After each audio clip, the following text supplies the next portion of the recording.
yo siempre tengo un sesgo fisiopatológico. Entonces, para entrar a hablar de hipertensión y daño renal, me gustaría un poco ver a muy vuelo de pájaro los mecanismos fisiopatológicos que promueven daño renal en hipertensión arterial.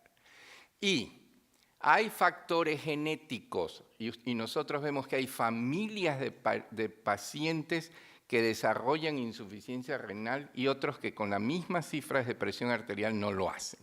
Factores genéticos, y la hipertensión va a tener un efecto hemodinámico que va a activar a sistemas neuromorales.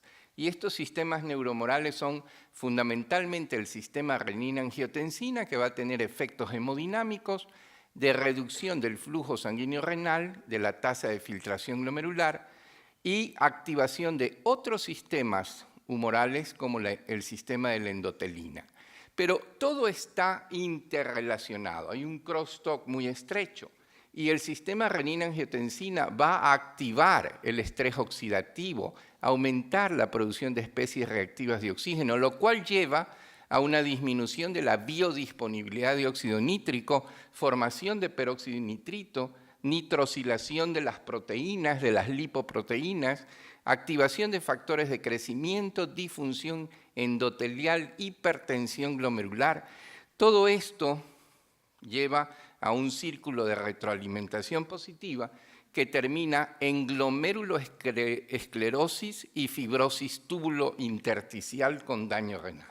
Entonces vemos que los mecanismos promotores de daño renal en hipertensión arterial son variados, complejos e interrelacionados entre sí. Vamos a ver qué efecto tiene el sistema nervioso simpático. Yo creo que esto tenemos que siempre recordarlo.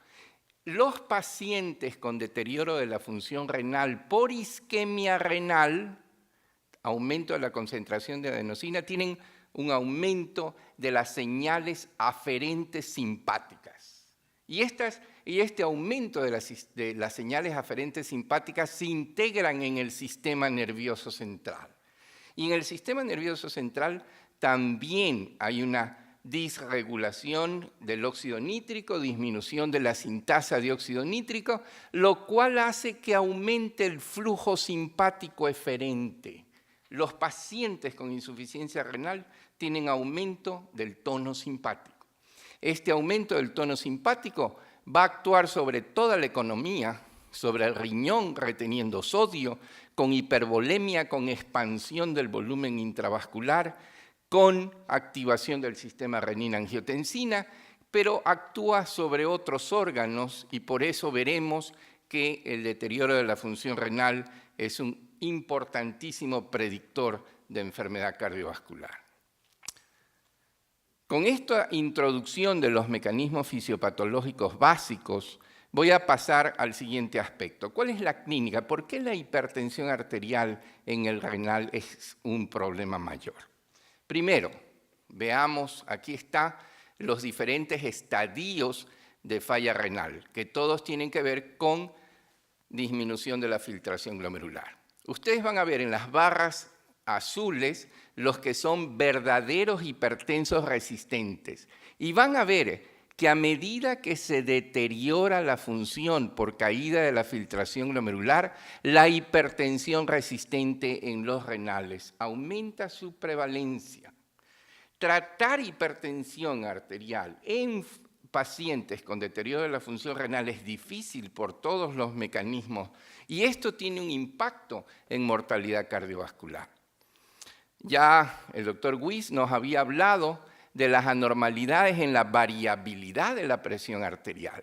Y veamos ustedes las anormalidades en pacientes con enfermedad renal crónica del patrón de presión arterial en monitoreo ambulatorio de presión. Miren, aquí tienen ustedes los non-dippers y los risers, como ya nos había hablado el doctor Wyss, y a medida que deterioramos la función renal, nuestra condición de non-dipper aumenta sustancialmente. El comportamiento nocturno de la hipertensión arterial está importantemente alterado en los pacientes renales crónicos. Incluso, miren los risers, los que no solamente que no bajan, sino que suben la presión arterial en la noche, aumentan a medida que la depuración de creatinina disminuye. ¿Qué impacto tiene esto? Aquí tienen ustedes la relación nocturna-diurna de la presión arterial y está dividido en porcentaje.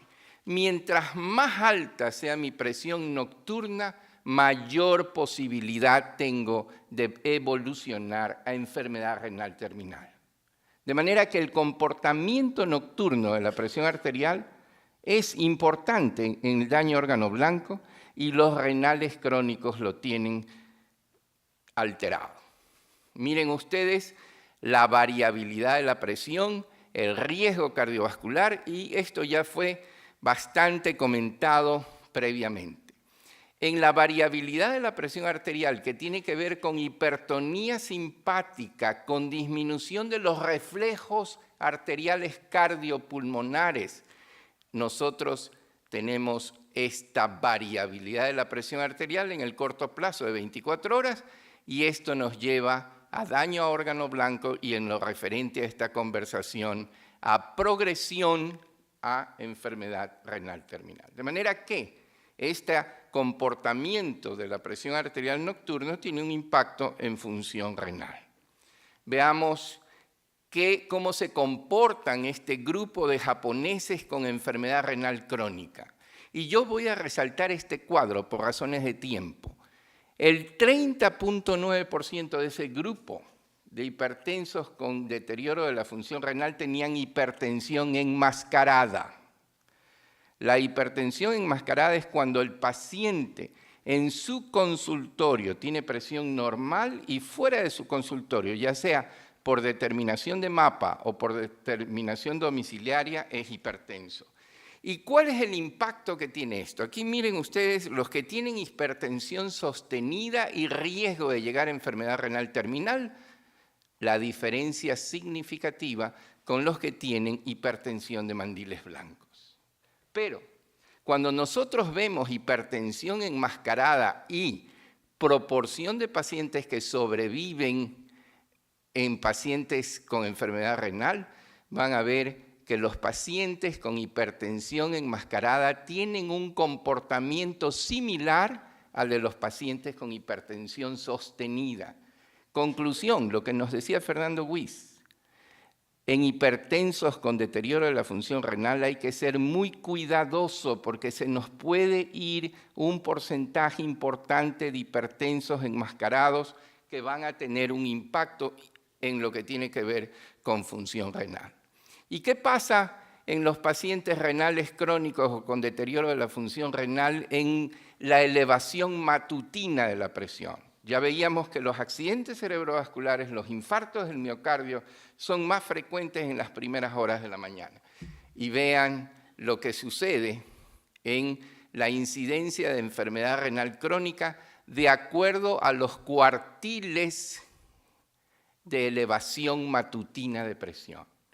Mientras más alta o mayor sea mi elevación de presión en las primeras 2 horas de estar despierto, mayor posibilidad de que yo progrese a enfermedad renal terminal.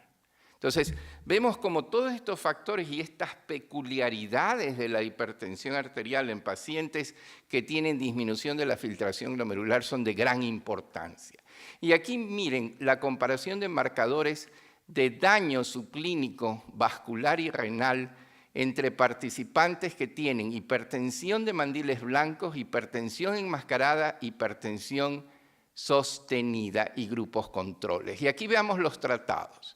Los que tienen hipertensión enmascarada, 30% de los pacientes con deterioro de la función renal tienen hipertensión enmascarada. ¿Qué pasa con la velocidad de onda de pulso? Parámetro de rigidez vascular está aumentado. ¿Qué pasa con cistatina C, marcador de función renal? Está alterado. ¿Y qué pasa con la relación albúmina-creatinina urinaria, marcador de daño renal? Está alterado. O sea, definitivamente la hipertensión enmascarada tiene una importancia en daño a órgano blanco y daño a órgano blanco renal en este caso. Ahora, rigidez arterial. Cada vez sabemos que la rigidez arterial tiene que ver con daño a órgano blanco. Los hombres son tan viejos como tan viejas sean sus arterias. Y veamos cuál es el efecto que tiene la enfermedad renal crónica en rigidez arterial. A través de las alteraciones en el metabolismo del calcio y del fósforo, el estrés oxidativo mencionado y la disfunción endotelial promueve calcificación vascular, hipertrofia de las células musculares lisas, aterosclerosis y rigidez arterial. De manera que si yo tengo una depuración de creatinina de menos de 60, voy a tener rigidez vascular y voy a tener un envejecimiento arterial de la macrocirculación prematuro. ¿Y qué efecto tiene esto?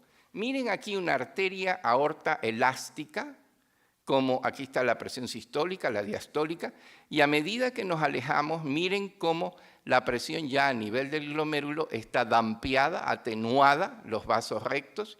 En cambio, ¿qué sucede en la aorta cuando la aorta está rígida? El riñón es un órgano que tiene un alto flujo sanguíneo y una baja resistencia, de manera que toda la cabeza de presión que se transmite de la macrocirculación llega directamente a la microcirculación renal. Y miren cómo los pacientes que tienen rigidez, como son los renales crónicos, tienen esta increíble pulsatilidad. Miren el índice de pulsatilidad, la diferencia entre sistólica y diastólica. Y cómo ese índice de pulsatilidad, por la disminución de la resistencia vascular y el alto flujo, ese índice de pulsatilidad se transmite directamente al glomérulo, lo cual promueve glomeruloesclerosis y deterioro de la función renal. Y aquí tienen los mecanismos hipotéticos del daño microvascular renal inducido por esta rigidez vascular. Aquí el aumento de la presión de pulso central por la rigidez aumentada, la disminución de la respuesta miogénica de la microcirculación renal, lo cual hace que aumente la pulsatilidad renal, que aumente el estrés de rozamiento, que promueva disfunción endotelial, albuminuria, insuficiencia renal y enfermedad cardiovascular. Y por otro lado, esta pulsación de presión aumentada por la rigidez aumenta el estrés tensil y produce hiperfiltración glomerular. Rigidez vascular transmitida al glomérulo igual glomeruloesclerosis y deterioro de la función renal. Vamos a hablar un poco de lo que el doctor Weiss nos hablaba de, veamos presiones. Aquí tienen en más oscuro los pacientes con proteinuria, en blanco los que no la tienen, y aquí en sextiles los niveles de presión arterial. Miren que ya a niveles de 134 ya empieza el deterioro de la función renal. Entonces, hay evidencias de que 130 es el punto de corte en pacientes que ya tienen un compromiso renal. Y esto lo vemos igualmente acá en la de progresión a enfermedad renal en estos pacientes. Pero ¿qué sucede? ¿De qué mueren los pacientes con deterioro de la función renal e hipertensión? ¿Mueren de problemas renales? No. Mueren de aumento de las complicaciones cardiovasculares por todos los mecanismos fisiopatológicos previamente explicados. Aquí tienen ustedes la posibilidad de morir por cualquier causa. Si yo tengo más de 60 mililitros por minuto de depuración, es mucho menor que si yo tengo depuraciones menores. La posibilidad de tener una enfermedad cardiovascular aumenta con deterioros por debajo de 60 mililitros, así como también la de hospitalizarme. De manera que si bien es cierto que estos pacientes deterioran su función renal, se mueren de las complicaciones cardiovasculares. ¿Y cuál es el vínculo que nos explica esta asociación? Aquí tienen la disminución de la tasa de filtración, retención de toxinas, estrés oxidativo, oxidación de proteínas y lipoproteínas, estimulación macrofágica, inflamación, y ellos tienen una aterosclerosis acelerada. Como resultado de la expansión de volumen y la sobrecarga de presión, disfunción ventricular izquierda. Como resultado de la alteración en la regulación del calcio y del fósforo y del fenotipo de las células musculares lisas, arterioesclerosis, que es diferente, y por último, muerte por falla cardíaca. Entonces, no solamente que la hipertensión daña al riñón, sino que el riñón promueve desarrollo de hipertensión, hipertensión resistente y aumento de la mortalidad cardiovascular. Ya para ir terminando, una condición que cada vez más creo que debemos de darle importancia, que es la apnea obstructiva del sueño. Miren cuál es el impacto que tiene la apnea obstructiva del sueño en el desarrollo de enfermedad renal crónica. Aquí tienen la apnea obstructiva, la hipoxia intermitente, esa hipoxia, estrés oxidativo, inflamación, disfunción endotelial, proteinuria y disminución de la filtración glomerular.